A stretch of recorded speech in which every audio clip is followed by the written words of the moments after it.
नमस्कार प्यारे बच्चों, आप सभी का स्टडी 91 के इस ऑनलाइन प्लेटफॉर्म पर मैं अमित आप सभी का हार्दिक स्वागत करता हूं। मित्र, आप सभी के सामने यह बहुत ही महत्वपूर्ण प्रैक्टिस क्लासेस चल रही हैं जो आप सभी के यूपी टेट और सुपर टेट को ध्यान में रख करके पूरी तरीके से बनाई गई हैं। दोस्त, आप सभी एक बार सेशन को शेयर करते हुए क्लास को लाइक करेंगे। बेहद इंपॉर्टेंट प्रैक्टिस क्लास होगा जो आप सभी के पेपर के परफेक्ट से बात करें तो बहुत ही इंपॉर्टेंट होने वाला है। सभी बच्चे एक बार जुड़ेंगे और बताएंगे, हर क्वेश्चन के आंसर देने की कोशिश करेंगे। देखिए, आप सभी उसके पहले एक कोई इन्फॉर्मेशन है, वह इन्फॉर्मेशन क्या है ध्यान दें। हिंदी की जो इंडिविजुअल क्लास है वो आप सभी की बैच को आप सभी परचेज कर सकते हैं। और बात करें कंप्लीट कोर्स आप सभी के सामने होगा, इसमें से बात करें 1 साल की वैधता के साथ आप सभी को प्रोवाइड होगा और 130 प्लस घंटे की क्लास होगी। किसी भी इंफॉर्मेशन के लिए आप सभी इस 2 नंबर पर कांटेक्ट कर सकते हैं, बातें कर सकते हैं और आपसे अपना जो भी आप सभी को पूछना हो, जो भी जानकारी लेनी हो तो उस पर आप लोग बात कर सकते हैं। चलिए, पहला क्वेश्चन आप सभी की स्क्रीन पर पता है इसमें से क्या राइट आंसर होगा। ये दोस्त आप सभी से पूछ रहा है, दोस्त ध्यान देंगे। शिक्षण एक उद्देश्य मुखी प्रक्रिया है, यह कथन किसका है? BO Smith, Ryburn, Morrison, Herbert. ध्यान देंगे, शिक्षण के पार्ट की बात करें जो ये आप सभी की यूपी टेट और सुपर टेट के लिए बहुत महत्वपूर्ण है।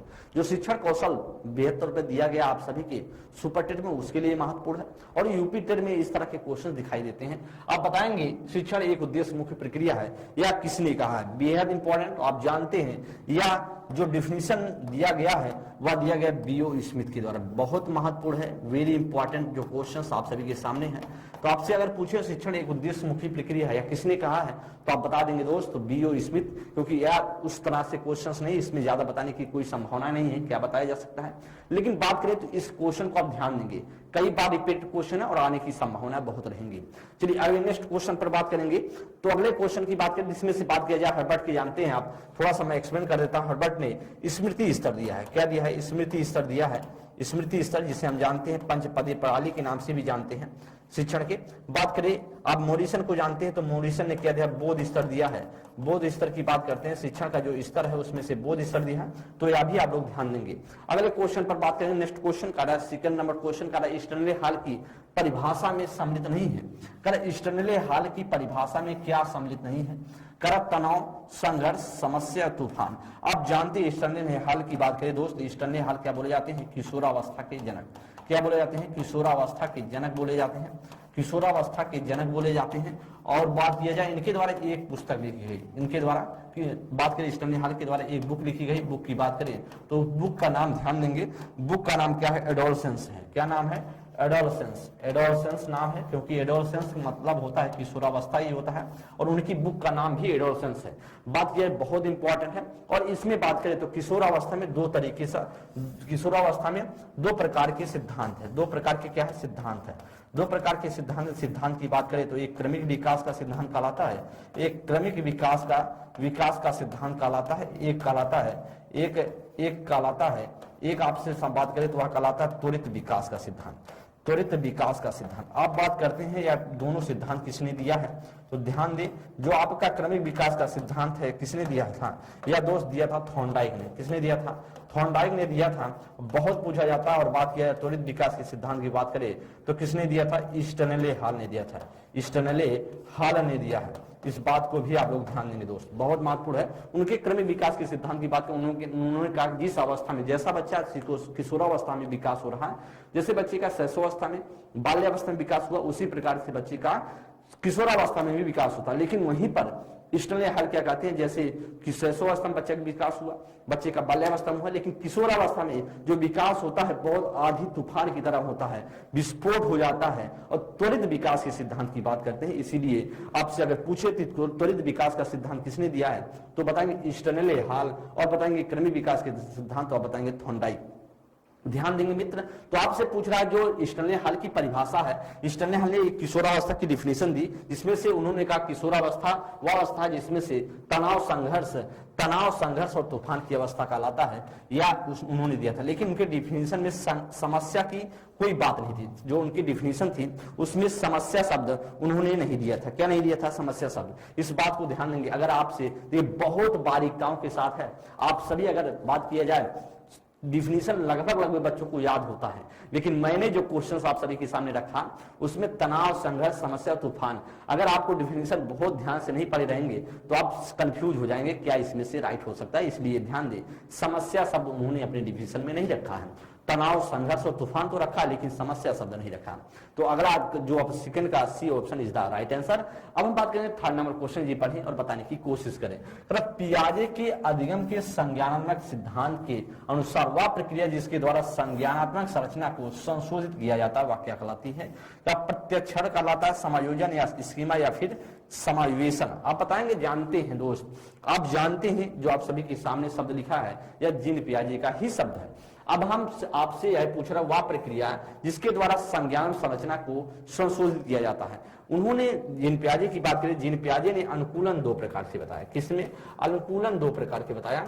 अनुकूलन को दो प्रकार को बताया। कहा दोस्त, दो तरह के अनुकूलन होते हैं, दो तरीके से आप अपने आप को अनुकूलित करते हैं। कैसे? एक समावेशन की तरीके से, समावेशन के माध्यम से, जिसे हम जानते हैं आत्मसात करके, आज जिसे बोलते हैं आत्मसात या फिर आत्मसातीकरण भी बोलते हैं, इस तरह से भी कर सकते हैं।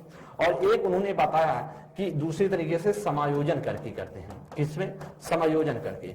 बात ये समायोजन में उन्होंने क्या कहा, समायोजन में क्या कहा, समायोजन में देखिए समावेशन में और समायोजन में अंतर है। समावेशन में कहा कि हम पुरानी जानकारी को महत्व देते हैं, पुरानी जानकारी को क्या देते हैं, जानकारी को महत्व देते हैं। और इन्होंने बताया समायोजन में क्या किया, कहा नई जानकारी को महत्व देते हैं। किसकी? नई जानकारी को महत्व देते हैं। यह बात करते हैं जीन पियाजे। अब आपसे पूछ रहा है जो हम संशोधित करते हैं, जो हम बदल जाता है, जैसे जो आपके पास नॉलेज है जो हम बताते हैं उसमें आप संशोधन कर लें। क्या कर लें? संशोधन कर लें, परिवर्तन कर लें। उसे हम क्या कहेंगे? संशोधन या परिवर्तन जब आप कर लेते हैं तो उसे हम क्या बोलते हैं? उसे बोला जाता है दोस्त, उसे बोला जाता है समायोजन। B is the right answer. क्या होगा? B is the right answer. लेकिन अगर आप बात करें संशोधन नहीं करते, उसे हूबहू ऐसे रख देते हैं तो उसे बोला जाता है समावेशन। स्कीमा में क्या होता है? स्कीमा में होता है जो आपके पास जानकारी जा रही है, आप अपनी जानकारी को जहां व्यवस्थित तरीके से रखते हैं, सेट करके रखते हैं, उसे बोला जाता है स्कीमा। लेकिन जो B is the right answer हो जाएगा। चलेंगे हम सभी फोर्थ नंबर के लिए और आप लोग बताएं क्या करेक्ट आंसर होगा। कितने वर्षों का बच्चा सार्थक शब्दों का प्रयोग करने लगता है? 6 वर्ष का, 4 वर्ष का, 3 वर्ष का, 12 वर्ष का। आपसे पूछ रहा है कितने वर्ष का बच्चा जो सार्थक शब्दों का क्या करने लगता है? प्रयोग करने लगता है, सार्थक शब्दों का प्रयोग करने लगता है। आप बताएंगे कितने साल का बच्चा करता है? तो दोस्त वह करता है 3 वर्ष का बच्चा। कितना होगा? C is the right answer. Question को पढ़ते चले, सीखते चले, क्या होगा उसमें? आपका C is the right answer. अगर आपसे पूछे, देखिए बहुत महत्वपूर्ण है, अगर आपसे पूछे सार्थक शब्दों का प्रयोग कब कितने वर्ष का बच्चा करता है? वह 3 वर्षों का बच्चा करता है। नेक्स्ट क्वेश्चन पर चलेंगे, फिफ्थ नंबर के लिए बताएं कि निम्नलिखित में से कौन सा अधिगम भाषा विकास में सहायक नहीं होता है? का प्रयास और त्रुटि का सिद्धांत है क्या? कह रहा है कि प्राचीन अनुबंधन का सिद्धांत या गेस्टाल्टवादी सिद्धांत या इनमें से कोई नहीं। आपसे पूछ रहा कौन सा ऐसा है जो सहायक होता है? कौन सा आप बताएंगे? कौन सा ऐसा सिद्धांत है जो भाषा किसके लिए? लैंग्वेज डेवलपमेंट के लिए। ध्यान देंगे, वह कौन सा है जो लैंग्वेज डेवलपमेंट के लिए क्या होगा? लैंग्वेज डेवलपमेंट के लिए सहायक होता है। तो आप बताएंगे क्या इसमें से राइट हो सकता है? आप बताएंगे इसमें से क्या राइट हो सकता है? तो आप जानते हैं वह कहलाता है B is the right answer, प्राचीन अनुबंधन का सिद्धांत। और प्राचीन अनुबंधन का सिद्धांत की बात करें तो पावलोव ने दिया। उन्होंने कहा कि हम कैसे बच्चों को सिखाएं? अनुबंधित करके सिखाएं। कैसे सिखाएं? अनुबंधित करके, अनुबंधन के माध्यम से अगर भाषा सिखाएंगे तो बच्चा सीख जाएगा, जैसे ध्यान दे, अगर आपके सामने बच्चे के सामने कोई आम लेके गए आप खरीद करके, पूछिए बेटा क्या है, तो बताएगा आम है। बोलेंगे आज क्या होता? आज से आम होता है। बोलेंगे आज से क्या होता है बेटा? आम होता है। तो आम से आज सिखा देंगे, जिससे इससे बात करें तो उसके भाषा के डेवलपमेंट में सहायक हो जाएगा। इसलिए हमारा बी राइट हो सकता है। चलिए बी राइट है। और प्रयास और त्रुटि की बात करें तो इसमें क्या होगा? थॉर्नडाइक ने दिया था, लेकिन थॉर्नडाइक ऐसा नहीं कहते, भाषा विकास के परिप्रेक्ष्य में कुछ नहीं कहते। गेस्टाल्टवादी सिद्धांत की बात करें, गेस्टाल्टवाद समग्रता की बात करता है, होल समग्रता जिसे हम जानते हैं संपूर्णता पर ध्यान देता है, तो ऐसा भी नहीं होगा।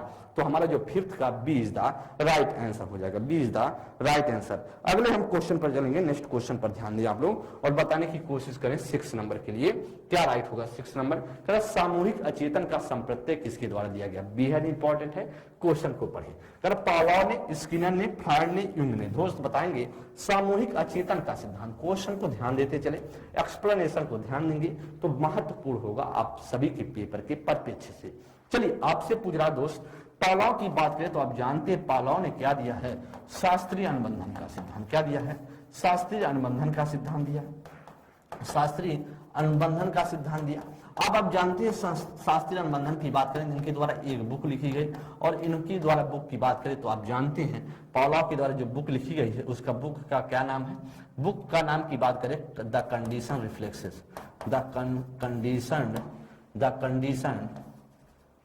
कंडीशन रिफ्लेक्सेस नामक पुस्तक है। रिफ्लेक्सेस क्या है, रिफ्लेक्सेस नामक पुस्तक है, ध्यान देंगे, रिफ्लेक्सेस नामक पुस्तक, द कंडीशन रिफ्लेक्सेस नामक पुस्तक है। और बात किया जाए तो इनका जो प्रयोग किया गया था वह कुत्ते पर किया गया था। किस पर, कुत्ते पर प्रयोग किया था, यह भी कई बार पूछा गया है। स्किनर की बात करें, स्किनर का जो सिद्धांत कहलाता है वह शास्त्रीय अनुबंधन का सिद्धांत, शास्त्रीय अनुकूलन का सिद्धांत, शास्त्रीय अनुकूलन का सिद्धांत कहलाता है। और शास्त्रीय अनुकूलन के सिद्धांत की बात करें तो आप जानते हैं शास्त्रीय अनुकूलन की, नहीं शास्त्रीय नहीं, क्रिया प्रसूद अनुकूलन। अरे दोस्त गलत हो गया, क्या ध्यान दें, शास्त्रीय तो पावलोव का है, क्या है, क्रिया प्रसूद अनुकूलन का सिद्धांत लिखेंगे, क्रिया प्रसूद अनुकूलन का सिद्धांत, क्रिया प्रसूद अनुकूलन का सिद्धांत कहलाता है। और बात किया जाए इनके द्वारा बुक लिखी गई, कि बुक की बात करें तो बुक लिखी गई है दोस्त, बुक क्या लिखी गई है, बुक की बात लिखेंगे the behaviour of organism, the behaviour of organism नामक, ध्यान देंगे, ऑर्गेनिज्म नामक पुस्तक लिखी गई है। और इनका जो प्रयोग था, प्रयोग किस पर था, चूहे पर था। किस पर था, चूहे पर था। किस पर था, चूहे पर था। इस बात को भी ध्यान देंगे। अब मैं फ्रायड की बात कर लेता हूं, फ्रायड की बात करेंगे। फ्रायड क्या कहलाते हैं, मनोविश्लेषणवाद के जनक, मनोविश्लेषणवाद के जनक, मनोविश्लेषणवाद के जनक कहलाते हैं, वाद के जनक कहलाते हैं। कहाँ के निवासी थे, ऑस्ट्रिया के निवासी थे। कहां से, ऑस्ट्रिया के निवासी थे। और आप जानते हैं इनके द्वारा मनोलैंगिक सिद्धांत भी दिया गया है, मनोलैंगिक सिद्धांत भी दिया गया है, सिद्धांत भी दिया गया है। इनकी बात करें इनके द्वारा और क्या दिया गया है, इनकी बात करें तो इनके द्वारा जो दिया गया मनोविश्लेषण का, मनोलैंगिक का सिद्धांत। बात किया जाए इनके द्वारा अफवेड़ा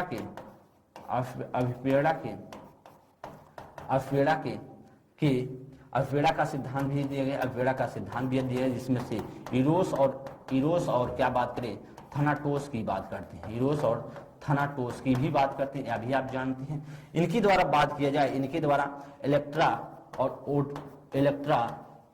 ओडिपस ग्रंथ की बात करते हैं, इलेक्ट्रा ओडिपस ग्रंथ की भी बात करते हैं, ग्रंथ पर भी बात करते हैं। तो यह सारी चीजें थी। और ऑस्ट्रिया के निवासी थे। आप जानते हैं, यहाँ ध्यान दें, आप जानते हैं युंग इसमें से राइट आंसर हो जाएंगे। क्या होंगे, तो सामूहिक अचेतन की बात करें तो आप बताएंगे Jung is the right answer. अब हम ध्यान दें युंग की बात करें, युंग की बात करें तो विश्लेषणात्मकवाद के जनक। अगर आपसे पूछे विश्लेषणात्मकवाद के जनक कौन है, विश्लेषणात्मकवाद के जनक, वाद के जनक कौन है, तो आप बताएंगे युंग है। आप बताएंगे जो व्यक्तित्व का अभिमुखी सिद्धांत, व्यक्तित्व का अभिमुखी सिद्धांत किसने दिया है, तो आप बताएंगे युंग ने। अभिमुखी सिद्धांत किसने दिया, तो आप बताएंगे युंग ने दिया है। यह महत्वपूर्ण है, तो आप ध्यान देते चले। एक्सप्लेनेशन महत्वपूर्ण है दोस्त। मैं आप सभी के सामने सारी की सारी चीजें लिख दिया हूं, जिससे आपको कोई दिक्कत ना हो। सामूहिक अचेतन में बताया, उन्होंने बताया जो हमारी चीजें छूट जाती हैं, जैसे हमारे जो दादा परदाता हैं, जो हमारी चीजें छूट गई हैं, जो उनके द्वारा नहीं पूर्ति हो पाई हैं, हमारे चेतन में वो चीजें आ जाती हैं और चेतन के बाद आने के बाद मैं उस चीज को पूरा करता हूं। तो इसमें से सामूहिक अचेतन का मतलब यह होता है, युंग के द्वारा दिया गया है। तो जिसका नाम था कार्ल युंग। और कार्ल युंग कौन थे, फ्रायड के शिष्य था। क्या था, फ्रायड के शिष्य ही था। और आप ध्यान दें, या विश्लेषणात्मकवाद पूछेगा तो आप बताएंगे युंग। अगर मनोविश्लेषणात्मकवाद पूछता है तो आप बताएंगे फ्रायड।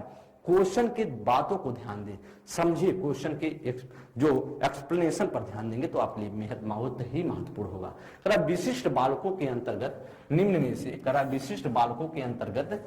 में से कौन सा कारक आता है, पिछड़ा बालक, करा कि प्रतिभाशाली बालक या मंद बुद्धि बालक या ये सभी। अब बताएंगे दोस्त इसमें से कौन सा राइट हो जाएगा। महत्वपूर्ण है, आप बताने की कोशिश करें इसमें से क्या करेक्ट होगा। बेहद इंपॉर्टेंट क्वेश्चन मैं बताता चल रहा हूं, आपको सिखाता चल रहा हूं। ध्यान दीजिए दोस्त, आप जानते हैं कि समावेशी जो है शिक्षा में दो तरीके से होते हैं। समावेशी शिक्षा की बात करें तो दो तरीके से बालक इसमें शिक्षा दी जाती है। वह कैसी? सामान्य और विशिष्ट। सामान्य और विशिष्ट बालकों की हम शिक्षा देते हैं। विशिष्ट बालकों की अंतर्गत हम बात करें तो आप लिखते चलें। विशिष्ट बालकों की बात करें तो आप इसे लिखेंगे, जानते हैं वह प्रतिभाशाली बालक भी आता है, प्रतिभाशाली बालक भी आता है। बात करें वह आपका पिछड़ा बालक भी आता है। क्या आएगा? पिछड़ा बालक भी आता है, पिछड़ा बालक भी आएगा।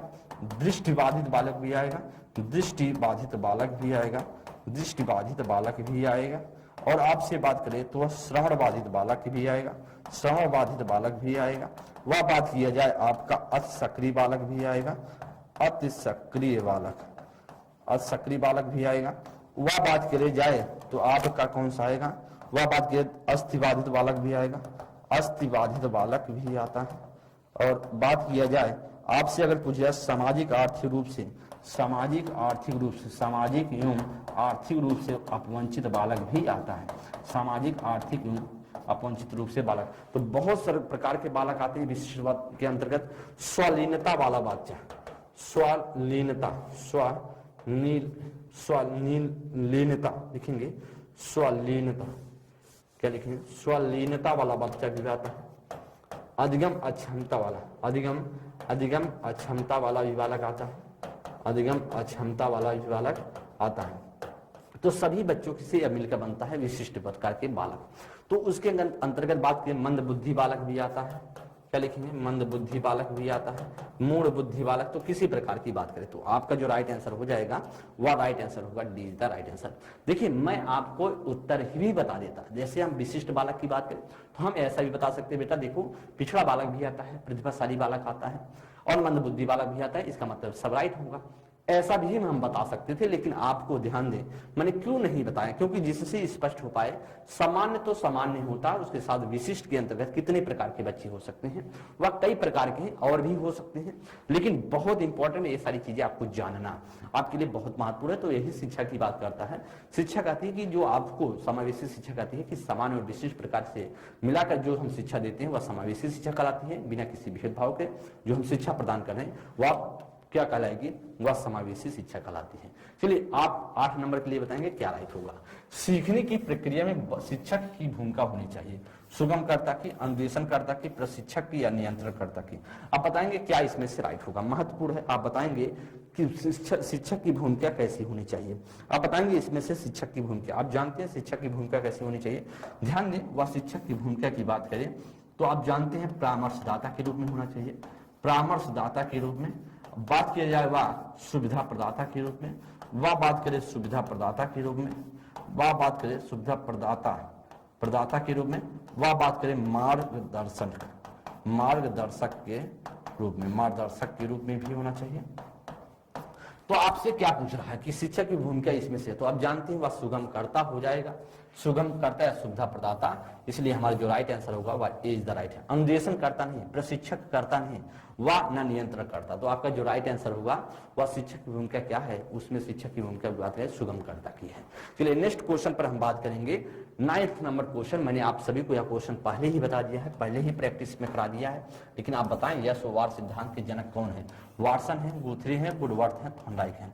बात करें यश ओवार की बात करें तो आप जानते हैं प्रस्तावक, प्रस्तावक अगर पूछ जाए प्रस्तावक, अगर पूछे प्रतिपादक पूछ लेगा तो आप बताएंगे पहले तो आप बताएंगे वुडवर्थ है। लेकिन आपसे पूछा जाए कि प्रस्तावक कौन है, अगर आपसे पूछा जाए प्रस्तावक कौन है तो आप बताएंगे वाटसन है। कौन है? वाटसन। इसका क्या लाए थे? प्रस्ताव लाए थे। वाटसन क्या लाए थे? यश ओवार का प्रस्ताव लाए थे। किसका? यश ओवार का प्रस्ताव। यस क्या है? यस क्या है? उद्दीपक है, स्टिमुलस है, उद्दीपक है। ओ क्या है? वस्तु है, जिसे ऑब्जेक्ट बोलते हैं। आर क्या है? अनुक्रिया है, जिसे हम बोलते हैं, जिसे हम मानते हैं रिस्पॉन्स भी बोलते हैं। ध्यान देंगे, आप सभी के लिए महत्वपूर्ण है। तो हमारा जो राइट आंसर होगा, यस वार के सिद्धांत के जनक कौन है दोस्त? वह आपका जो राइट आंसर होगा वह C is the right answer. क्या हो जाएगा? C is the right answer. Watson की जब आप बात करते हैं तो यह व्यवहारवाद के जनक कहलाते हैं, व्यवहारवाद के जनक कहलाते हैं। और आप जानते हैं 20वीं शताब्दी से अभी तक, 20वीं शताब्दी से अभी तक हम क्या पढ़े हैं? व्यवहार का ही विज्ञान पढ़े हैं। तो सबसे पहले कहने वाला व्यक्ति कौन था? वाटसन थे। वाटसन की बात करें तो वाटसन के द्वारा एक बुक लिखी गई है। बुक की बात करेंगे, बुक लिखेंगे बिहेवियरिज्म, बिहेवियरिज्म नामक क्या लिखी गई? पुस्तक लिखी गई है। बिहेवियरिज्म नामक क्या लिखी है? पुस्तक लिखी गई है। अब गुथरी की बात कर लेता हूं। गुथरी की बात करें तो गुथरी क्या कहलाते हैं? समीपता का सिद्धांत, समीपता का सिद्धांत दिया है। इन्होंने अपने सिद्धांत में पुनर्बलन एवं पुरस्कार को महत्व नहीं दिया है, पुरस्कार को महत्व नहीं दिया है, या भी क्वेश्चन महत्व नहीं दिया है, या क्वेश्चन भी कई बार पूछा गया है। अब हम बात कर लेते हैं वुडवर्थ की बात करें तो वुडवर्थ की बात करें और भी से संबंधित प्रश्नावलीविद के जनक। अगर आपसे पूछे वुडवर्थ क्या है? प्रश्नावलीविद के जनक भी है, प्रश्नावलीविद के जनक भी बोले जाते हैं, या भी आप लोग ध्यान देंगे। और इनके द्वारा वुडवर्थ की बात करें, स्मृति के 4 स्तर बताए, स्मृति के 4 स्तर इनके द्वारा ही बताया गया था। जो स्मृति चैप्टर जब आपको हम पढ़ाएंगे तो वहां आपके लिए महत्वपूर्ण होगा। अगर आपसे पूछे वुडवर्थ के द्वारा स्मृति के 4 स्तर, प्रश्नावलीविद के जनक, आपसे पूछे यशवार के जनक तो वुडवर्थ। आप जानते हैं थॉर्नडाइक की बात करें तो थॉर्नडाइक के बारे में आप बहुत अच्छे से जानते हैं, मैंने बात कर लेता हूं, मैं आपको वैसे ही बता देता हूं। थॉर्नडाइक की बात करें तो थॉर्नडाइक शिक्षा मनोविज्ञान के जनक कहलाते हैं। यस और बांड की बात करते हैं, संबंधवाद की बात करते हैं। इनके द्वारा पुस्तकें कई लिखी गई हैं, जिसमें से बात करें एनिमल इंटेलिजेंस, एजुकेशन ए फर्स्ट बुक, और बात किया जाए इनके द्वारा लिखा गया है एजुकेशन साइकोलॉजी नामक पुस्तक, जो शिक्षा मनोविज्ञान पर ये तो जनक कहलाते ही हैं, लेकिन उसमें एक पुस्तक लिखी एजुकेशन साइकोलॉजी। और दोस्त बात किया जाए तो इनके द्वारा त्रुटि और प्रयास का सिद्धांत, अधिगम के 3 मुख्य नियम, अधिगम के 5 गौण नियम दिए गए, जिसमें से अधिगम के 3 मुख्य नियम की बात करें तत्परता, अभ्यास और प्रभाव का नियम कहलाता है। जिसमें से सबसे ज्यादा जो महत्वपूर्ण आपसे पूछा जाए कि अधिगम का जो मुख्य नियम है उसमें सबसे ज्यादा महत्वपूर्ण कौन सा है, तो आप बताएंगे अभ्यास का नियम ही सबसे ज्यादा महत्वपूर्ण है। आप जानते हैं तत्परता का नियम, तत्परता का नियम प्रस्तावना विधि पर, प्रस्तावना कौशल पर आधारित है, या भी क्वेश्चन पूछा गया है। वह थॉर्नडाइक का कौन सा सिद्धांत जो किस कौशल पर आधारित है, तो आप बताएंगे प्रस्तावना कौशल पर आधारित है। यह सारे क्वेश्चन कई बार पूछे गए, इसीलिए आपको मैं बता रहा हूं जिससे आपको याद हो जाए, कोई टेंशन कोई दिक्कत की बात ना हो दोस्त। तो हर बात को ध्यान देते हुए चले, सीखते चले, समझते चले। हम नेक्स्ट क्वेश्चन पर बात करेंगे, तो इसका जो राइट आंसर होगा वह राइट आंसर हो जाएगा Woodworth is the right answer. चलिए हम बात कर लेते हैं 10 नंबर क्वेश्चन के लिए। कह रहा कि आदतों ज्ञान आवृत्तियों का अर्जन क्या कहलाता? अधिगम है, वुडवर्थ है, गुथरी है, गुल्फोर्ड है, क्रोनक्रो है। दोस्त आप बताएंगे आदतों ज्ञान आवृत्तियों का अर्जन अधिगम है या किसने कहा है, या डिफिनेशन किसने कहा, आप बताने की कोशिश करेंगे। आप जानते हैं अधिगम चैप्टर जब आप पढ़ेंगे तो अधिगम चैप्टर जो लर्निंग चैप्टर है, अधिगम चैप्टर की बात करें तो अधिगम चैप्टर की बात करें तो आप सभी के पेपर में 4 क्वेश्चन निश्चित है। अधिगम क्वेश्चन की बात करें तो कम से कम 2 क्वेश्चन आपके जो आपके सिद्धांत है मनोविज्ञान को उस पर आधारित होंगे। 1 से 2 क्वेश्चन आपके डिफिनेशन से आते हैं, 1 से 2 क्वेश्चन क्या होते हैं? डिफिनेशन से आते हैं। तो जिसमें से बात करें आदतों ज्ञान आवृत्तियों का अर्जन है, अर्जन ही अधिगम है या किसने कहा? क्रोनक्रो ने कहा है। क्रोनक्रो की डिफिनेशन बहुत महत्वपूर्ण है। बात करेंगे क्रोनक्रो ने क्या कहा? आदतों ज्ञान आवृत्तियों का अर्जन अधिगम है, तो आपका यह राइट आंसर हो जाएगा। वह क्या होगा? वह राइट आंसर होगा, D is the right answer. Question को ध्यान देते चले, समझते चले, पढ़ते चले। चलिए नेक्स्ट क्वेश्चन पर हम चल देंगे 11 नंबर के लिए। आप बताएंगे सरल वक्र मनुष्य के लिए है, सरल वक्र मनुष्य के लिए असंभव है कि संभव है कि दोनों है, इनमें से कोई नहीं। अब बात करते हैं दोस्त, थोड़ा सा ध्यान देंगे। अगर आपसे पूछे वक्र कितने प्रकार, वक्र की बात करें तो वक्र कितने प्रकार का होता है? 4 प्रकार के होते हैं। आज वक्र कितने प्रकार के होते हैं? 4। सरल वक्र होते हैं, मिश्रित वक्र होता है, क्या होता है? मिश्रित वक्र होता है, मिश्रित वक्र होता है।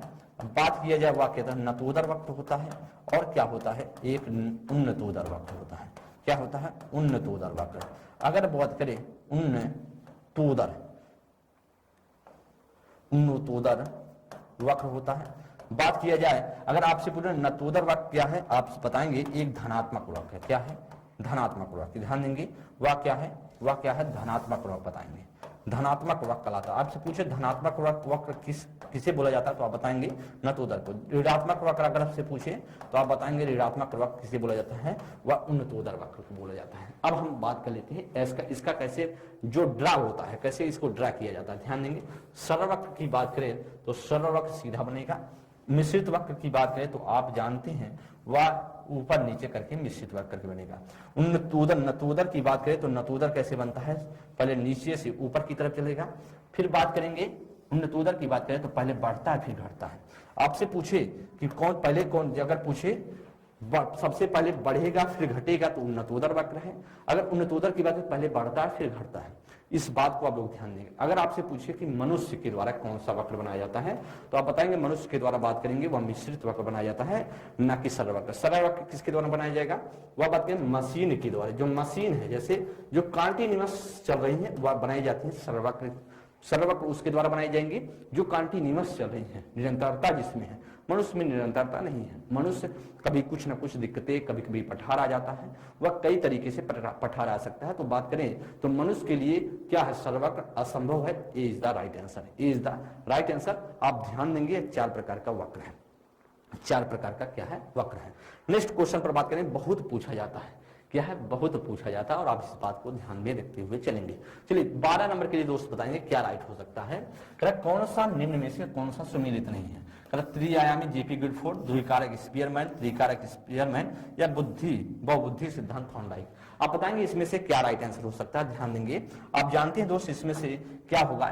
त्रिआयामी की बात करें तो गिलफोर्ड ने दिया, द्विकारक त्रिकारक स्पीयरमैन। लेकिन बहुबुद्धि की बात करें तो बहुबुद्धि किसके द्वारा दी गई है, हार्वर्ड गार्डनर के द्वारा। किसके द्वारा, हार्वर्ड गार्डनर के द्वारा। अगर आपसे पूछ ले कि अच्छा भैया थॉर्नडाइक के द्वारा क्या दी गई है तो आप बताएंगे बहुकारकता, बुद्धि के बहुकारक का सिद्धांत। बहुकारक का सिद्धांत या इसे बोलते हैं रेत का सिद्धांत या बालू का सिद्धांत। रेत का सिद्धांत या फिर से बात करें इसे बालू का भी सिद्धांत बोलते हैं। रेत का सिद्धांत या बालू का भी सिद्धांत बोलते हैं। रेत का सिद्धांत या बालू का भी सिद्धांत बोलते हैं।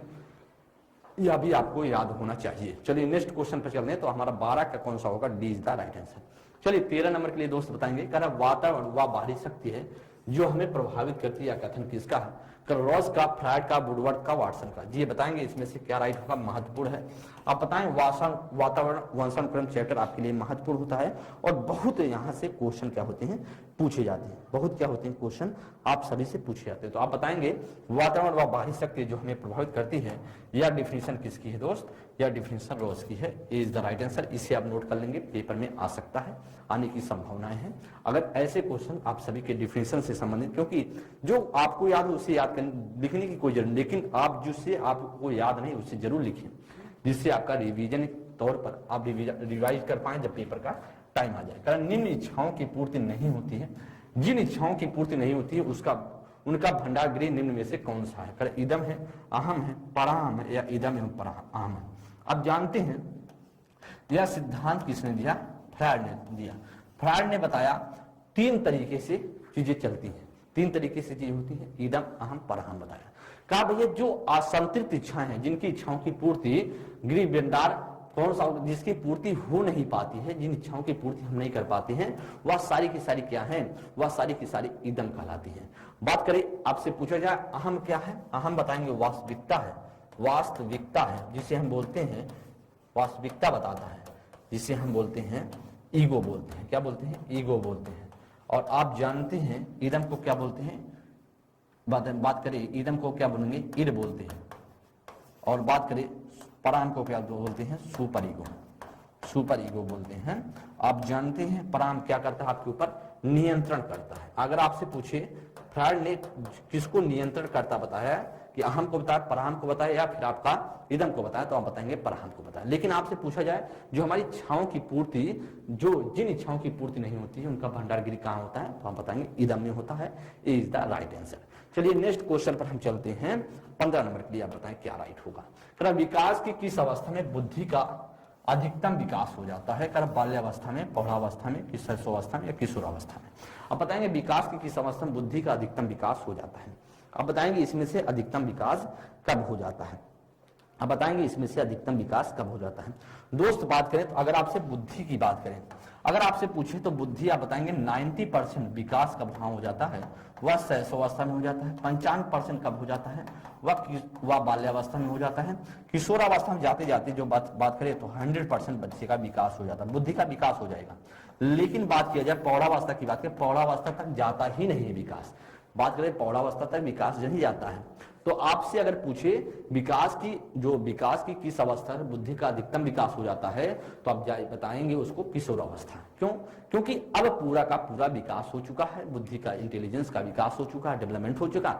अब उससे ज्यादा विकास नहीं होगा। बच्चे का किशोरावस्था समाप्त तो बच्चे का बुद्धि का विकास भी समाप्त। अब उसका क्या होगा, मानसिक विकास बढ़ सकता है, उसमें तार्किक क्षमता बढ़ सकती है, उसमें चीजें बढ़ सकती है। लेकिन बात करें उसका बुद्धि अब नहीं बढ़ेगा, जितना बढ़ना था बढ़ चुका। तो आपसे अगर पूछे कि अधिकतम विकास कब हो जाता है, वह किशोर अवस्था तक हो जाता है, आगे फिर नहीं बढ़ती। चलिए नेक्स्ट क्वेश्चन पर बात करेंगे। देखिए ध्यान दें, कुछ इन्फॉर्मेशन है आप सभी के सामने। तो आप सभी का इन्फॉर्मेशन क्या है, यूपी त्रिवर्षीय पेट का कंप्लीट पैकेज आपके सामने है। बात किया जाए कंप्लीट कोर्स आप परचेज कर सकते हैं 1299 में। बात करें इंडिविजुअल बैच आप 249 रुपए में, डिटेल बुक आप ले सकते हैं 299 रुपए में, प्रैक्टिस बुक आप 90 रुपए में, और बात करें कम्बो बुक की बात करें 350 रुपए में। ये आप सभी के सामने बुक है, इसे आप देखिए। संपूर्ण अध्ययन प्रैक्टिस सेट भी है। इन्फॉर्मेशन के लिए आप क्या कर सकते हैं, इस 2 नंबरों पर बातें करके चीजें संपर्क करके चीजें समझ सकते हैं। आप सभी के सामने मॉडर्न हिस्ट्री की बात करें तो इंडिविजुअल जो बैचेस चल रही है इसमें आप लोग परचेज कर सकते हैं और नितिन सर के द्वारा जुड़ सकते हैं, नितिन सर से जुड़ सकते हैं। और आप सभी के सामने 2 नंबर है, इस नंबर पर बात कर सकते हैं जो भी इंफॉर्मेशन चाहिए दोस्त। तो हम अगले क्वेश्चन पर चलेंगे, नेक्स्ट क्वेश्चन पर। तो इस इंफॉर्मेशन को ध्यान दें। क्यों ध्यान देंगे? क्योंकि आपके पेपर के परिप्रेक्ष्य से बहुत महत्वपूर्ण है।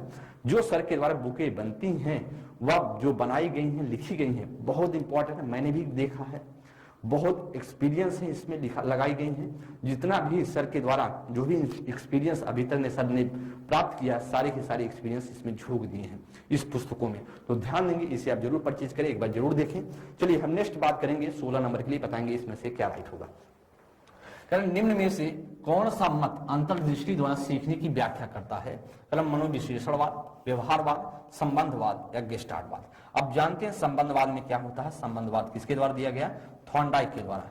थॉर्नडाइक क्या कहते हैं? वह कहते हैं भैया किसके द्वारा हम सीखते हैं? वह सीखते हैं यस और बॉन्ड के द्वारा। यस और बॉन्ड के द्वारा। तो हमारा या कोई मतलब नहीं रह गया, अंतर्दृष्टि की बात करता है। अब बात करें व्यवहारवाद क्या कहता है। व्यवहारवाद की बात करें तो उद्दीपक के द्वारा कहते हैं। उद्दीपक क्या है? उद्दीपक आपके वातावरण में मौजूद है। उद्दीपक हमारे क्या है? वातावरण में क्या है? मौजूद है। वातावरण में मौजूद है। तो व्यवहारवाद की बात करते हैं। क्या कौन है इसकी बात करें, व्यवहारवाद की बात करें तो सबसे पहले किसने बताया था? वाटसन ने ही बताया था। तो ये ऐसा भी नहीं मानते, व्यवहारवाद में बहुत मनोवैज्ञानिक, लेकिन वाटसन ने सबसे पहले बताया था। मनोविश्लेषणवाद की बात करें तो मनोविश्लेषणवाद की बात करें तो फ्रायड कहलाते हैं। फ्रायड ने ऐसा नहीं मानते। फ्रायड कहाँ के निवासी थे? ऑस्ट्रिया के निवासी थे। तो फ्रायड का भी ऐसा कहने का कोई सेंस नहीं था। गेस्टार्टवाद क्या मानता है? गेस्टार्टवाद कहता है वह हम कैसे सीखते हैं? सूझ के आधार पर सीखते हैं। सूझ के आधार पर सीखते हैं या अंतर्दृष्टि के आधार पर सीखते हैं। और सूझ अंतर्दृष्टि का सिद्धांत किसने दिया था? कोहलन ने दिया था। किसने? कोहलन ने दिया था। और बात करें गेस्टार्टवाद का जो जनक की बात करें, आपसे पूछे जनक कौन है तो आप बताएंगे मैक्स बर्थिमर। कौन है? मैक्स बर्थिमर है। या भी आप लोग ध्यान देंगे, बर्थिमर, मैक्स बर्थिमर है। और यह भी ध्यान देंगे कोहलर क्या थे? गुरु थे किसके? मैक्स बर्थिमर के। और सूझ या अंतर्दृष्टि का सिद्धांत किसने दिया? तो कोहलर ने दिया है। कोहलर या कहते हैं जो बात के अंतर्दृष्टि और सीखने पर करा कि कौन सा मत अंतर्दृष्टि द्वारा सीखने की व्याख्या करता है, वह गेस्टार्टवाद करता है। तो हमारा जो राइट आंसर हो जाएगा वो right answer, D is the right answer. चलिए हम नेक्स्ट बात करेंगे 17 नंबर के लिए, क्या इसमें से करेक्ट होगा। किस मनोवैज्ञानिक ने सीखने की सामग्री के रूप में निरर्थक शब्दों का प्रयोग किया? कल विलियम जेम्स ने किया, कल स्किनर ने किया, एबिंगहॉस ने किया या बार्टलेट ने किया? अब बताएंगे इसमें से क्या राइट होगा। महत्वपूर्ण क्वेश्चन है, 17 नंबर के लिए बताने की कोशिश करें। आप बताने की कोशिश करें। अब जानते हैं कि बात किया विलियम जेम्स की बात किया तो प्रकारवाद के जनक कहलाते हैं। किसके? प्रकारवाद के जनक, प्रकारवाद के जनक कहलाते हैं। तो ऐसा कुछ नहीं। प्रकारवाद क्या कहता है? प्रकारवाद कहता है चेतना कार्य करती है। चेतना क्या है? चेतना क्या करती है? कार्य करती है, ऐसा मानते हैं। कौन? William James. स्किनर की बात करें तो स्किनर आर एस बॉन्ड की बात करते हैं। आर एस बॉन्ड की बात करते हैं तो उनके द्वारा क्या अनुक्रिया को महत्व दिया जाता है। लेकिन जो सीखने की सामग्री को निरर्थक शब्दों का प्रयोग किया वह एबिंगहॉस ने किया। आपसे पूछ रहे अधिगम का वक्र किसने दिया, तो आप बताएंगे एबिंगहॉस ने दिया है। अधिगम का वक्र एबिंगहॉस ने दिया है। यह सारी चीजें महत्वपूर्ण है। अगर आपसे पूछे कि विस्मृति के अनुप्रयोग का सिद्धांत, आपसे पूछे विस्मृति के अनुप्रयोग का सिद्धांत, विस्मृति के अनुप्रयोग का सिद्धांत पूछे तो आप क्या बताएंगे, अनुप्रयोग का सिद्धांत पूछे तो आप क्या बताएंगे दोस्त, वो आप बता देंगे कि एबिंगहॉस ने दिया था। तो हमारा क्या राइट आंसर होगा, वह C is the right answer. चलिए नेक्स्ट क्वेश्चन पर हम चलते हैं। 18 नंबर के लिए बताएंगे क्या करेक्ट होगा। बालक के सिर और मस्तिष्क का सर्वाधिक विकास किस अवस्था में हो जाता है, विद्यावस्था में, बाल्यावस्था में, शैशवावस्था में या प्रौढ़ावस्था में। इसमें से बताएं क्या करेक्ट होगा। आपसे कहा कि बालक के सिर और मस्तिष्क का सर्वाधिक विकास किस अवस्था में होता है, आप बताएंगे सर्वाधिक विकास किस अवस्था में होता है। अगर पूछे तीनों अवस्थाएं, आप जानते हैं 3 अवस्थाओं में ही बच्चे का विकास होता है, शैशवावस्था, बाल्यावस्था और किशोरावस्था में। लेकिन उसमें से पूछा सबसे ज्यादा किस अवस्था में विकास होता है, तो आप जानते हैं सबसे ज्यादा मस्तिष्क और सिर का विकास वह किस में होता है, मस्तिष्क और सिर का विकास बात करें वह हो जाता है शैशवावस्था में। इसलिए जो हमारा करेक्ट होगा वह C is the right answer, C is the right answer हो जाएगा। अगले क्वेश्चन पर हम बात करते हैं। तो आपसे पूछे तो 90% इसी में ही विकास हो जाता है, मस्तिष्क और सिर का विकास। नेक्स्ट क्वेश्चन पर चलेंगे 19 नंबर के लिए। अनुकरण और दोहराने की प्रवृत्ति जो है निम्न में से किस अवस्था की ओर संकेत करता है, शैशवावस्था की ओर, बाल्यावस्था की ओर, किशोरावस्था या वृद्धावस्था। आप बताएंगे इसमें से क्या राइट होगा। जी आप बताएं इसमें से क्या राइट होगा। अब जानते हैं अनुकरण और दोहराने की जो तीव्र प्रवृत्ति होती है, जो तीव्र तरीके से बच्चा बहुत तेजी से दोहराता है, अनुकरण करता है, बातों को समझता है, तो वह क्या हो जाएगा, वह हो जाएगा दोस्त शैशवावस्था में सबसे ज्यादा। शैशवावस्था की बात करें तो 0 से 6 वर्ष समानता माना जाता है। बाल्यावस्था की बात करें तो 6 से 12 माना जाता है। किशोरावस्था की बात करें तो 12 से 18 माना जाता है। तो हमारा क्या होगा, इज द राइट आंसर। चलिए नेक्स्ट क्वेश्चन पर हम चलेंगे। 20 नंबर के लिए क्लाउड पिक्चर टेस्ट निम्न में से किसका मापन में प्रयुक्त होता है, कारण बुद्धि के लिए, व्यक्तित्व के लिए, अभिरुचि के लिए, क्षमता के लिए। अब बताएंगे किसके द्वारा, जो क्लाउड पिक्चर टेस्ट निम्न में से बताएंगे क्लाउड पिक्चर टेस्ट किसने दिया था। तो बात करें क्लाउड पिक्चर टेस्ट किसने दिया, विलियम ईस्टर ने दिया था। विलियम ईस्टर के द्वारा दिया गया था। विलियम ईस्टर के द्वारा दिया गया था। विलियम ईस्टर के द्वारा और भी दिया गया था। क्या 1912 में बात करें, 1912 में किया था उन्होंने। 1912 में आईक्यू का क्या दिया था, सूत्र दिया था। आईक्यू का सूत्र दिया था। वह आईक्यू का सूत्र क्या दिया था विलियम ईस्टर ने, वह बताया कि आईक्यू बराबर क्या होता है, आईक्यू बराबर क्या होता है, मानसिक आयु बटे वास्तविक आयु। मानसिक आयु बटे वास्तविक आयु। वास्तविक आयु भी उनके द्वारा बताई गई थी। वास्तविक आयु उनके द्वारा बताई गई थी। यह भी ध्यान देंगे, आईक्यू का फार्मूला भी दिया था William Stern. Cloud picture test इसको के बारे में भी उन्होंने बताया था। Cloud picture test William Stern के द्वारा, और किसके लिए है, व्यक्तित्व परीक्षण के लिए। किसने, पर्सनालिटी टेस्ट के लिए। पर्सनालिटी टेस्ट के लिए यह बनाया गया था। पर्सनालिटी व्यक्तित्व परीक्षण के लिए बनाया गया था विलियम ईस्टर के द्वारा। आगे नेक्स्ट क्वेश्चन पर हम बात करेंगे, ध्यान देंगे। चलिए 21 नंबर के लिए बताएं। मैकडूगल के अनुसार प्रत्येक मूल प्रवृत्तियों में संबंध होता है कैसा, कैसा मैकडूगल के अनुसार प्रत्येक मूल प्रवृत्तियों में संबंध होता है संज्ञान से, संवेग से, संवेदना से या चिंतन से। अब बताएंगे क्या इसमें से राइट होगा, आप बताएंगे इसमें से क्या करेक्ट होगा। विलियम मैकडूगल के अनुसार बात करें, विलियम मैकडूगल की बात करें तो विलियम मैकडूगल मूल प्रवृत्ति के जनक बोले जाते हैं। क्या बोले जाते हैं, मूल प्रवृत्ति के जनक। मूल प्रवृत्ति के जनक, मूल प्रवृत्ति के जनक बोले जाते हैं। मूल प्रवृत्ति के जनक बोले जाते हैं। इनके द्वारा मूल प्रवृत्तियां कितनी बताई गई, 14 प्रकार की मूल प्रवृत्तियां बताई गई। उनके द्वारा कहा गया जो 14 प्रकार की मूल प्रवृत्ति हैं उससे जुड़े हुए कितने 14 प्रकार की क्या है, 14 प्रकार की क्या है, संवेग भी है। 14 प्रकार के क्या है, संवेग भी है, ऐसा भी बताया गया। बात करें जो 14 प्रकार के संवेग हैं वह एक दूसरे से क्या है, संवेग एक दूसरे से जुड़े हुए हैं। मैकडूगल की बात करें तो मैकडूगल का जो राइट आंसर होगा वह संवेग इज द राइट आंसर होगा। लेकिन बात किया जाए मैकडूगल की बात करें तो यह क्या कहलाते हैं, उद्देश्यवाद के जनक। उद्देश्यवाद के जनक, उद्देश्यवाद के जनक भी बोले जाते हैं। जिसे हम जानते हैं क्या, हार्मिकवाद के जनक। क्या बोलते हैं, हार्मिकवाद के जनक। वाद के जनक भी बोला जाता है, हार्मिकवाद के जनक भी बोला जाता है। क्वेश्चन समझने, पढ़ने, सीखने, और देखिए हर क्वेश्चन के एक्सप्लेनेशन आपके लिए महत्वपूर्ण है। ऐसे क्वेश्चन जब आप देखेंगे ना, जब हम जो बता रहे हैं वैसे क्वेश्चन हूबहू छप के पेपर में आएंगे। आपको लगेगा सर ने जैसा बताया था वैसे ही पेपर में आया है। बस आप जितना करें नोट करते चलें, जो क्वेश्चन याद ना हो उसे जरूर नोट कर लें, और जो याद है तो फिर कोई दिक्कत नहीं, उसको आप क्या करें, रिवाइज कर लें, आप अपने दिमाग में सेट कर लें। चलिए नेक्स्ट क्वेश्चन पर हम बात करते हैं 22 नंबर के लिए। कर सृजनात्मकता संबंधित है कर अभिसारी चिंतन से, स्वलीनी चिंतन से, कल्पनात्मक चिंतन से, अपसारी चिंतन के लिए। आप जानते हैं दोस्त, जो सृजनात्मकता का किससे है, वह अपसारी से है। अब बात पूछा जाए अपसारी से है, बात की जाए पॉल टॉरेंस क्या कहलाते हैं, पॉल टॉरेंस क्या कहलाते हैं, सृजनात्मकता के जनक।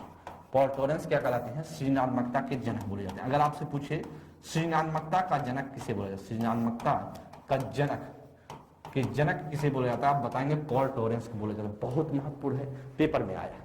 तो आपका जो राइट आंसर होगा वह D is the right answer. 23 number के लिए दोस्त बताएंगे क्या करेक्ट होगा। का अफेड़ा अधिगम का आधार है, यह कथन किसका है, स्किनर का, सोरेंसर का, फ्रायड का, वुडवर्थ का। आप बताएंगे जो अफेड़ा अधिगम का आधार है या किसने कहा है, अफेड़ा अधिगम का आधार है या किसने कहा है। तो आप जानते हैं अफेड़ा जो अधिगम का आधार है, मतलब अगर लर्निंग कर रहे हैं, अगर लर्निंग करना है तो उसके लिए सबसे ज्यादा महत्वपूर्ण क्या है, अधिगम करना, उसके लिए क्या सबसे ज्यादा है, अफेड़ा। क्या है अफेड़ा, या इसे बोलते हैं मोटिवेशन।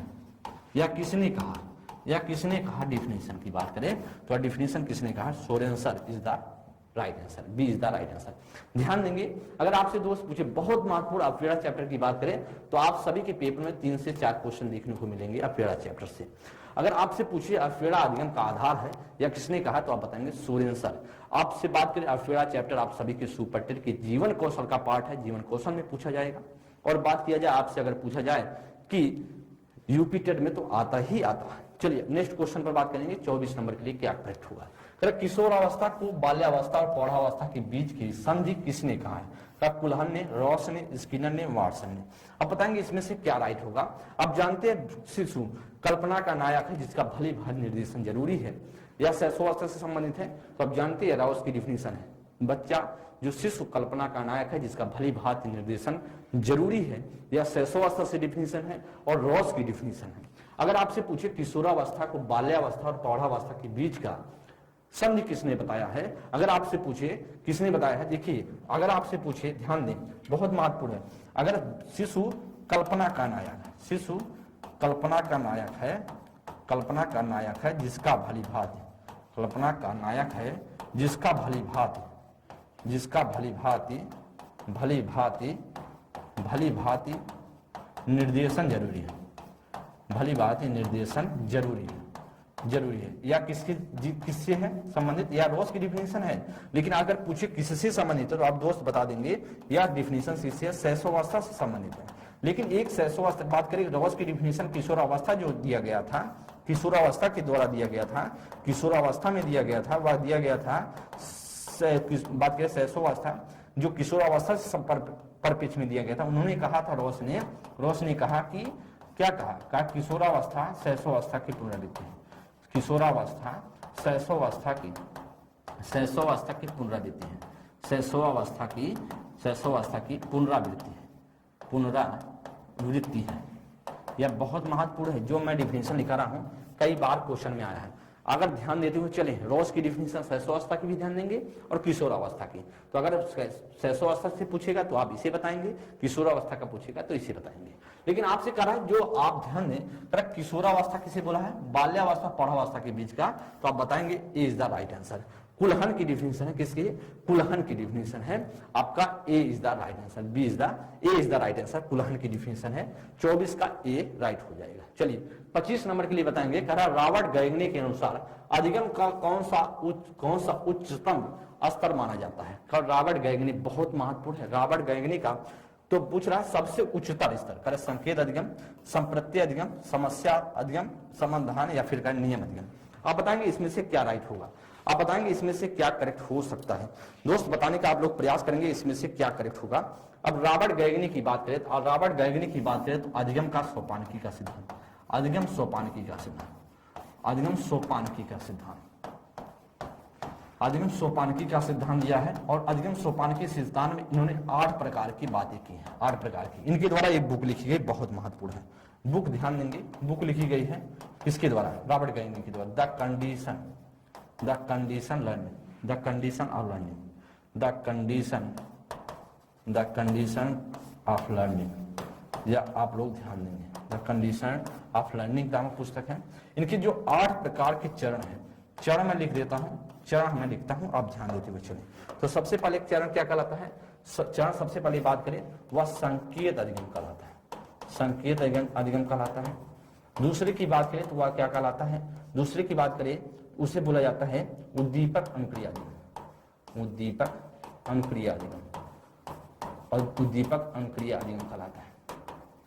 तीसरे की बात करें, लिखेंगे तीसरे में लिखेंगे श्रृंखला अधिगम, श्रृंखला अधिगम कहलाता है, श्रृंखला अधिगम कहलाता है। और चौथी की बात करें साचर अधिगम कहलाता है। क्या? साचर अधिगम, साचर अधिगम कहलाता है। पांचवें की बात करें विभेदन अधिगम कहलाता है, विभेदन अधिगम, विभेदन अधिगम कहलाता है। अगर पांचवें हो गए, छठवें की बात करें तो आप लिखेंगे छठवें का कहलाता है संप्रत्यय अधिगम, संप्रत्यय अधिगम, संप्रत्यय अधिगम कहलाता है। सातवें की बात करें तो आप लिखेंगे, सातवें में लिखेंगे, सातवें की बात करें तो लिखेंगे नियम अधिगम, नियम अधिगम कहलाता है। और आठवें की बात करें समस्या समाधान कहलाता है, समस्या समाधान कहलाता है, समस्या समाधान अधिगम कहलाता है। तो आपसे दोस्त पूछ रहा है कि आप ध्यान दें, ये आपका क्या है? 8 चरण है, 8 क्या है? चरण है। बात करें 8 चरण है, आप बात किया जाए जो 6वां 7वां 8वां है, या आप सभी की 69,000 शिक्षक भर्ती में, 69,000 शिक्षक भर्ती में 69,000 सहायक अध्यापक भर्ती में, अध्यापक भर्ती में 69,000 में पूछा गया क्वेश्चन है, और क्रम से लगाने के लिए पूछा गया था। क्या? संप्रत्यय अधिगम, नियम अधिगम और समस्या समाधान, यह क्रम से लगाने के लिए पूछा गया था कि सबसे पहले क्या आता है? तो संप्रत्यय आता है, फिर नियम आता है, फिर समस्या आता है, लेकिन क्रम से आपको याद होना चाहिए। तो संकेत अधिगम सबसे पहला है, इसे बोलते हैं निम्न स्तर। क्या बोलते हैं? निम्न स्तर बोलते हैं। सबसे उच्चतर स्तर क्या कहलाता है? वह कहलाता है उच्चतर स्तर व समस्या समाधान। तो आपसे क्या पूछ रहा है क्वेश्चन में? क्या पूछ रहा है कि रॉबर्ट गैगनी का कौन सा उच्चतर स्तर है? तो आप बताते हैं वह कौन सा होगा दोस्त? वह समस्या समाधान। सी इज द राइट आंसर। क्या हो जाएगा? वो हमारा जो करेक्ट होगा वह क्या हो जाएगा? सी राइट हो जाएगा। क्या होगा? सी राइट हो जाएगा। चलिए नेक्स्ट क्वेश्चन, इससे आप लोग स्क्रीनशॉट ले लें, आप सभी के पेपर के लिए बहुत महत्वपूर्ण है, आप सभी के पेपर के लिए बहुत ही महत्वपूर्ण है। नेक्स्ट क्वेश्चन पर बात करेंगे 26 नंबर के लिए। श्रृंखला अधिगम का सिद्धांत किसने दिया था? जो रॉबर्ट गैगनी का सिद्धांत है उसमें श्रृंखला अधिगम आपने देखा होगा तीसरा स्तर। क्या था? तीसरा स्तर। करा स्किनर ने दिया, वुडवर्थ ने दिया, वाटसन या पियाजे ने। आप बताएंगे श्रृंखला अधिगम किसके द्वारा दिया गया है? आप बताने का प्रयास करेंगे श्रृंखला अधिगम किसके द्वारा दिया गया था? वह श्रृंखला अधिगम किसके द्वारा दिया गया था? वह दिया गया था स्किनर के द्वारा। श्रृंखला अधिगम स्किनर के द्वारा दिया गया था। किसके द्वारा? स्किनर के द्वारा। उद्दीपक और अनुक्रिया अधिगम किसके द्वारा? थॉर्नडाइक के द्वारा दिया गया था। दूसरा किसके द्वारा?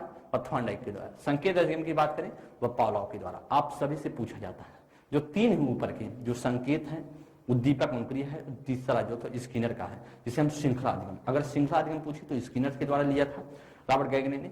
अगर आपसे पूछे उद्दीपक अनुक्रिया किसके माध्यम से लिया था तो आप बताएंगे थॉर्नडाइक के माध्यम से। अगर पूछे संकेत किसके माध्यम से लिया था तो पावलोव के माध्यम से। चलेंगे नेक्स्ट क्वेश्चन पर। जो हमारा राइट हो जाएगा वह 26 का ए राइट हो जाएगा। नेक्स्ट क्वेश्चन पर बात करेंगे। नेक्स्ट क्वेश्चन दोस्त पढ़ेंगे, आपका जो राइट होगा बताने की कोशिश करें। करा कि अल्फ्रेडा अधिगम का सर्वोत्तम राजमार्ग है या कथन किसका? स्किनर का, वुडवर्थ का, सोरेनसर का या क्रोनक्रो का? मैंने अभी आपको सोरेनसर का डिफिनेशन बताया था, लेकिन अभी आपको बताना है क्या अल्फ्रेडा अधिगम का सर्वोत्तम राजमार्ग है या किसका डिफिनेशन? आप बताएंगे या किसका डिफिनेशन? बहुत महत्वपूर्ण है। आप जानते हैं सर्वोत्तम राजमार्ग है या डिफिनेशन कई बार पूछा गया है, बहुत इंपॉर्टेंट है। हमें बात करें तो हमें जहां तक याद है 3 से 4 बार यह डिफिनेशन आप सभी के UP TET, super TET, other exam में पूछी गई, अदर स्टेट में पूछी गई। तो आपसे पूछा अल्फ्रेडा अधिगम का सर्वोत्तम राजमार्ग है तो आप बताएंगे दोस्त वह स्किनर की डिफिनेशन है। Is the right answer. Question को पढ़ते चले, सीखते चले। 28 नंबर के लिए कहा विलियम स्टर्न ने बुद्धि लब्धि के संप्रत्यय का विकास दिया था। 1904 में क्या? 1912 में, 1916 में या 1920 में? आप जानते हैं 1904 में क्या दिया था? बीने साइमन ने दिया था। बीने एम साइमन ने दिया था। बीने साइमन ने क्या दिया था? सिर्फ मानसिक आयु शब्द दिया। मानसिक आयु शब्द, मानसिक आयु क्या दिया? मानसिक आयु शब्द दिया था। मानसिक आयु शब्द दिया था। 1912 में क्या दिया था? विलियम स्टर्न ने दिया था और राइट आंसर हो जाएगा वह बी। बात करें क्या दिया था उन्होंने? आईक्यू का जो सूत्र दिया था क्या, मानसिक आयु बटे वास्तविक आयु, मानसिक आयु बटे वास्तविक आयु बताया था, याद दिया था विलियम स्टर्न ने। बात करें अगर आपसे पूछे 1916 में क्या दिया गया, स्टर्न के द्वारा, टर्मन के द्वारा दिया गया, किसके द्वारा, टर्मन के द्वारा, आपसे पूछे टर्मन के द्वारा दिया गया था। टर्मन ने क्या दिया था, इसमें से 100 से गुणा करा दिया, किसमें, या मानसिक आयु बटे वास्तविक आयु, जैसे मानसिक आयु बटे MA बटे CA में MA बटे CA गुणे 100 करा दिया था, किसने, वह टर्मन ने कराया था। यह भी आपको ध्यान देना है, किसने कहा था, टर्मन ने, ध्यान दिया। तो स्क्रीनशॉट ले सकते हैं, आपके लिए पेपर के लिए बहुत ही महत्वपूर्ण है। चलिए 29 नंबर के लिए बताएंगे दोस्त, इसमें से क्या करेक्ट होगा। करेक्ट, किस मनोवैज्ञानिक के अनुसार सभी संवेगों का जन्म 24 महीने में हो जाता है। Professor wages, William McDougall, Watson, Woodworth. अब जानते हैं प्रोफेसर विजेस ने क्या कहा कि जो 24 मंथ में बच्चे की जो सभी संवेग हैं 24, जो बात किया जाए प्रोफेसर विजेज हैं या कितने प्रकार के संवेग बताए थे, 10 प्रकार के संवेग बताए थे। कितने प्रकार के, 10 प्रकार के संवेग बताया था इनके द्वारा। और इन्होंने कहा कि 24 मंथ के अंदर क्या हो जाता है बच्चे का, सब 24 मंथ के अंदर सभी संवेग आ जाते हैं। तो A is the right answer, 24 month के अंदर सभी संवेग आ जाते हैं। विलियम मैकडूगल की बात करें तो यह क्या कहलाते हैं, मूल प्रवृत्ति के जनक। और मूल प्रवृत्तियां कितनी इनके द्वारा बताई गई, वह मूल प्रवृत्तियां बताई गई 14, और 14 से जुड़े हुए कितने थे, 14 संवेग भी थे। 14 मूल प्रवृत्ति तो उससे जुड़े हुए संवेग भी 14 प्रकार के बताए गए थे विलियम मैकडूगल के द्वारा। वाटसन आप जानते हैं, वाटसन की बात करते हैं व्यवहारवाद के जनक की पुस्तक जो लिखी है बिहेवियरिज्म नामक पुस्तक लिखी गई है। 20वीं शताब्दी में उन्होंने सबसे पहले व्यवहार का विज्ञान बताया, मनोविज्ञान को, और तभी से हम क्या पढ़ रहे हैं, व्यवहार के मनोविज्ञान के रूप में पढ़ रहे हैं। मनोविज्ञान को किस रूप में, व्यवहार के मनोविज्ञान के रूप में पढ़ रहे हैं। वुडवर्थ की बात करें तो वुडवर्थ की बात करें तो SOR जनक के, SOR के जनक है। और बात किया जाए प्रश्नावलीविद के जनक है विलियम, स्मृति के 4 स्थल इनके द्वारा बताई गई है। तो आप सभी को ध्यान में रखना है। तो हमारा क्या होगा 29 का, A is the right answer, professor विजेज। बताएंगे एकल प्रयास अधिगम का सिद्धांत किसने दिया, करा एकल प्रयास अधिगम का सिद्धांत किसने दिया, करा गुथरी ने, स्किनर ने, टॉलमैन ने, बंडूरा ने। आप बताएंगे इसमें से क्या राइट होगा, आप बताएंगे इसमें से क्या राइट होगा। अगर आपसे पूछे एकल प्रयास, या इससे आपसे पूछे समीपता का सिद्धांत, या पूछे समीपता का सिद्धांत, एकल प्रयास या समीपता का सिद्धांत, तो आप जानते हैं वह किसके द्वारा, गुथरी के द्वारा। स्किनर की बात करें तो RS बॉन्ड, यस और बॉन्ड की बात करते हैं, यस और बॉन्ड की बात करते हैं। बात किया जाए क्रिया प्रसूत अनुबंधन की बात करते हैं। बात किया जाए इनके द्वारा, स्किनर की बात करें तो इनके द्वारा पुनर्बनन पर सबसे ज्यादा जोर दिया जाता है। और बहुत सारी चीजें हैं जो आप सभी जानते हैं स्किनर के द्वारा दी गई हैं। इनके द्वारा जो चूहे पर प्रयोग किया गया था, इनके द्वारा सक्रियता पर जोर दी जाती है। तो बहुत सारी चीजें हैं जो आप सभी के लिए पेपर के लिए महत्वपूर्ण है। टॉलमैन की बात करें तो टॉलमैन ने क्या दिया, चिन्ह अधिगम का सिद्धांत, चिन्ह अधिगम का सिद्धांत दिया। या बात करें चिन्ह अधिगम का सिद्धांत, या बात करें अव्यक्त अधिगम का सिद्धांत, या अव्यक्त अधिगम का सिद्धांत, अव्यक्त अधिगम का सिद्धांत इनके द्वारा दिया गया। आपसे बंडूरा की बात करें तो बंडूरा के द्वारा क्या दिया गया, तो आपसे बात करें तो सामाजिक अनुकरण का सिद्धांत, सामाजिक अनुकरण का सिद्धांत, सामाजिक अधिगम का सिद्धांत, सामाजिक अनुकरण का सिद्धांत, सामाजिक अधिगम का सिद्धांत, सामाजिक अधिगम का सिद्धांत, अधिगम का सिद्धांत, या इसे बोले जाए अप्रत्यक्ष अधिगम का सिद्धांत, या अप्रत्यक्ष अधिगम का सिद्धांत, अप्रत्यक्ष अधिगम का सिद्धांत। या सारी चीजें दी गई हैं, या सारी चीजें किसके द्वारा, अर्बन बंडूरा के द्वारा। तो हमसे क्या पूछ रहा है, एकल प्रयास अधिगम का सिद्धांत, तो हमारा ए इज द राइट आंसर हो जाएगा दोस्त। तो आपके सामने जो राइट आंसर हो जाएगा D, A is the right answer. अब जो आप सभी के सामने कितने क्वेश्चन थे, 30 क्वेश्चन थे। आप सभी ने अच्छे से सीखा होगा, समझा होगा। जो भी क्वेश्चन आपको ना आए उसे जरूर नोट करें और हर क्वेश्चन के एक्सप्लेनेशन पर ध्यान दें, क्योंकि वही आपके लिए महत्वपूर्ण है। क्वेश्चन इंपॉर्टेंट नहीं है, क्वेश्चन तो आपको कहीं ना कहीं कुछ ना कुछ मिल ही जाएगा, लेकिन वह क्वेश्चन के तहत जो मैं एक्सप्लेनेशन कराता हूं, उससे जुड़े हुए चीजें बताता हूं, वो आपके लिए महत्वपूर्ण है। उसे आप नोट डाउन करते चले, जो भी चीजें ना याद रहे। याद है तो अच्छी बात है, ना याद है तो कोई बात नहीं, उसे जरूर लिखें। अगली क्लास में मिलेंगे और अगले प्रैक्टिस सेशन में किसी नए क्वेश्चन के साथ। बेहद इंपॉर्टेंट क्वेश्चन है, सभी को अच्छे से सीखना है, समझना है दोस्त। तो आप सभी के सामने कुछ बुक हैं जो नितिन सर के द्वारा हैंड राइटिंग में ई बुक परचेज कर सकते हैं, देख सकते हैं दोस्त। और बात किया जाए तो आप सभी के सामने प्रैक्टिस क्लासेस, और आप सभी जब भी क्लास एंड हो जाए तो एक बार कमेंट बॉक्स में जाकर के अपनी राय जरूर दिया करें, कैसा लगा सेशन और आपको क्या आवश्यकताएं हैं, कैसा और भी कुछ चीजें देनी है, क्या आपके लिए महत्वपूर्ण है। जरूर अपने बारे में बताएं, अपने बारे में नहीं, ध्यान दें। अपने बारे में का मतलब यही है कि आपको क्या क्या चीजें नहीं आती हैं और आपको क्या पढ़नी है, या मेरा परपेच है। तो दोस्त आप जरूर बताएं और आप अपनी राय जरूर दें, क्योंकि आप सभी के कमेंट का मुझे बेसब्री से इंतजार होता है। तो अगली क्लास में मिलेंगे, तब तक के लिए बहुत बहुत धन्यवाद। थैंक यू मित्र, नमस्कार।